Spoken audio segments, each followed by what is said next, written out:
AI music generator Suno wants you to believe that they are protecting musicians and you can't technically steal existing works of art. I don't think that's true. And I think they know, and I think they're lying.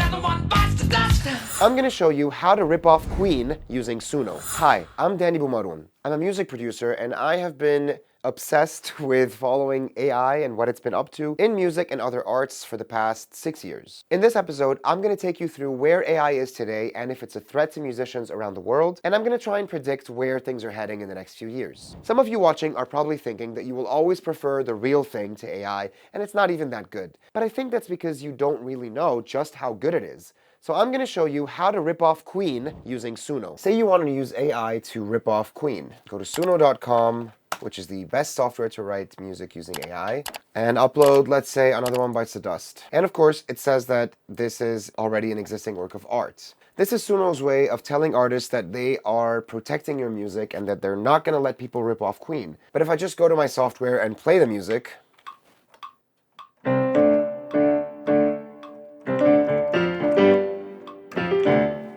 and now all I have to do is upload my audio version. I even called it Queen Ripoff, and it will not detect it. Now, what's the point of this? People are using this to create their own music and claim it for their own, or they just use illegal tracks on visuals without taking any permission from the artist. All I have to do is write 80s rock band with a lead bass, and let's say I want to add some brass to it, so big brass band. I adjust the audio influence to a little bit higher, and within a few seconds,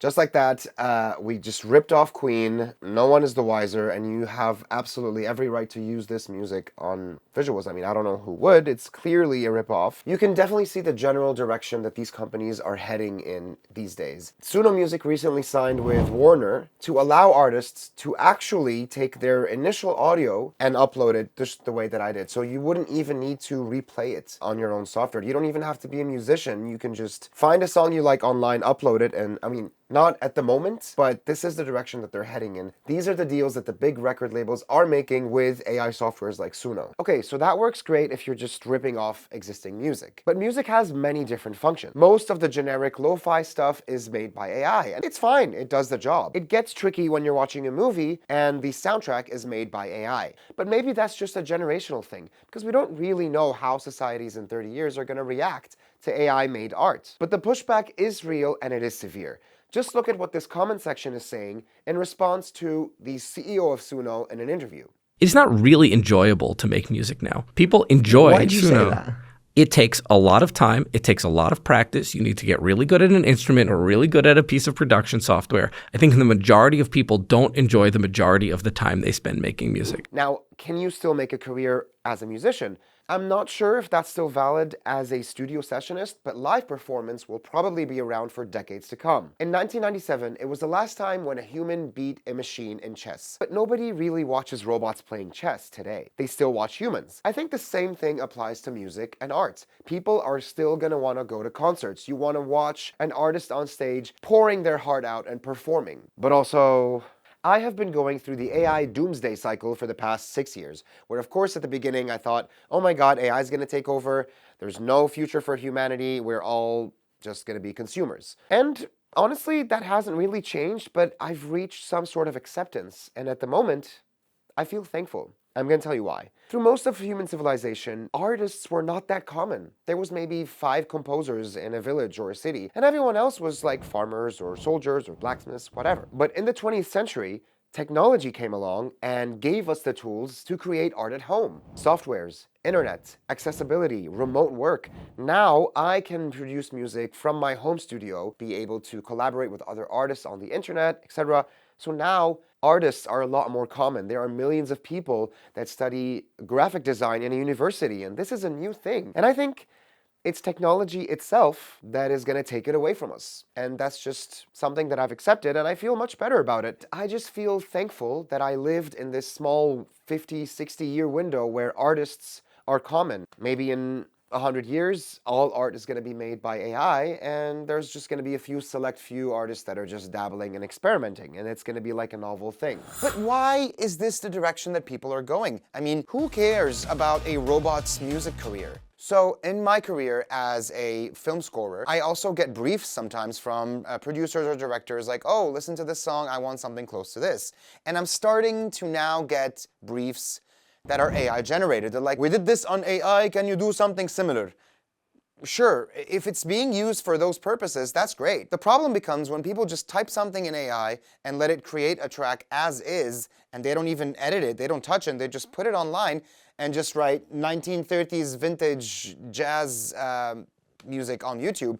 And the comments are like, oh, this is so beautiful, reminds me of the day. It's like, it's AI generated, guys. It's terrible to accept, but this just seems to be the world that we live in. Maybe if there's a watermark or some sort of a explanation at the beginning of every track, like this is made by AI, would it be less popular? Would people unsubscribe or not listen to that track on purpose because it's made by AI? So let me tell you how the software itself works. I have no idea. But I know that it does not understand music, and here's why. When I input folk music, acoustic guitar, it might have a piano in there, and I will say no piano, and it will still put a piano in there. Because it's AI, and it's using the same technology as all the other large language models. It hallucinates. It makes mistakes. It's the same reason why lawyers are still being hired, because you can't rely on ChatGPT to be a lawyer for you. You can rely on a lawyer to use ChatGPT and maybe do things quicker. Same thing with music. You need a music producer in order to filter out the AI slop that it spits out, and then you need a musician or an artist in order to have their inputs, the creative inputs, to have a little bit of soul in there.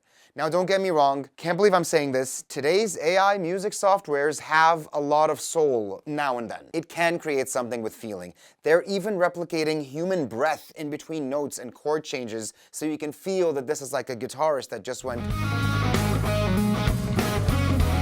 And I know the technology is getting better, and I know that maybe 10 years from now, this video is going to be super dated, and people are like, oh my god, he thought AI music isn't good enough? I hope that doesn't happen. There is a problem with where these companies are heading.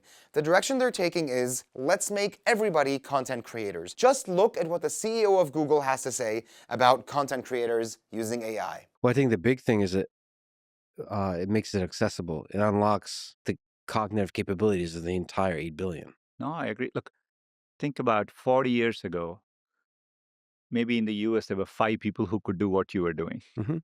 Like, go do a interview, But today, think about with YouTube and other products, etc. Like, how many more people are doing it? That sounds great, but if you have 1 billion people creating content, who the hell's going to consume it all? 8 people?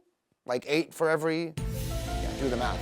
There is no room for this mass creation. There is a problem with supply and demand, and now Spotify is slowly being flooded by AI-generated music that's not made by people, and there's less and less room for human artists, and there's less and less room for human soul. But that's okay. I guess that's just how people felt when the steam engine came along, right guys? AI is just a tool that we're gonna use. I feel like I'm being lied to, and if you feel the same, please let me know in the comments. Okay guys, see you next episode, and I promise the next one will be much less depressing.